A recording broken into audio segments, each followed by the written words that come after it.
I'd like to share a couple of tips with you that have meant a lot in our practice and kind of underscores the philosophy of how we try to do our relationships with patients.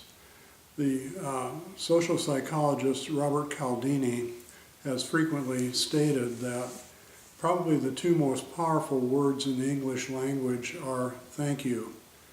And it would seem to me that we should go about our day trying to think of ways that we can perform in our practices so that patients and our colleagues are constantly in a frame of thank you. When thank you is given and received heartily by the person that's being thanked, it elicits a tremendous amount of power that triggers the whole act of reciprocation or reciprocity. Give you a couple of for instances. In our practice, we use a method of referral that we refer to as the hard referral, or one that is very orchestrated. Let me explain what I mean by that. When we make a referral to one of our colleagues, it puts us in a privileged position. And it's very important that we act as concierge really to this patient to make this appointment for them.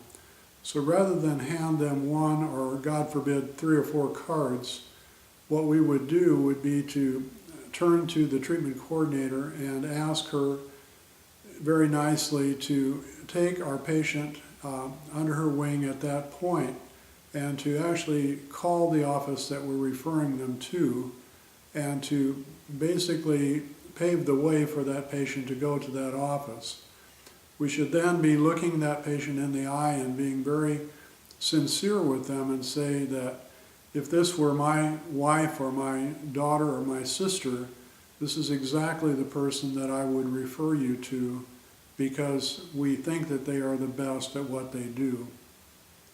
This really comes across very strongly to the patient because so often it's hard for them to pick up the phone and not really know what they're calling for the appointment. It's our responsibility as interdisciplinary practicing dentists that we should take this responsibility on ourselves.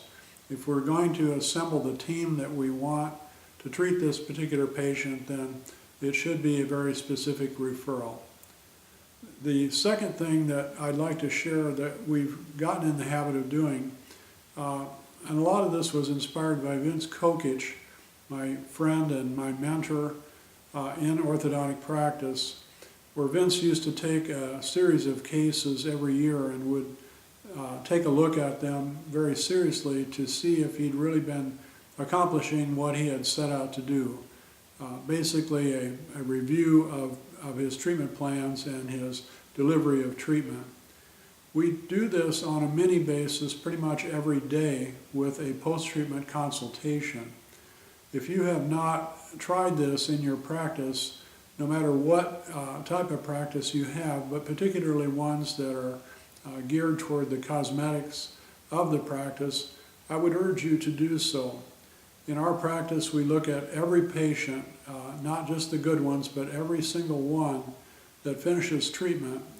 We complete our full treatment records at that point, and then we have an opportunity to sit with the patient and actually show them where they started and congratulate them for the tremendous accomplishment that they've been able to achieve to get such a beautiful end result. This invariably sets up a situation where thank you is very easily rolled off of their lips, and it gives you a golden opportunity to ask for additional referrals from their families, friends, neighbors, work colleagues, and so forth. In fact, in our practice, the last 10 patients that I've asked to do this, to make a referral, we've actually gained 7 new patients through that particular implementation. So I would strongly urge you to do that. It also tells them a little bit about how you're going to protect their investment in the future, and it really helps to let you see and atone for the promises that you made or the thoughts that you had for your treatment.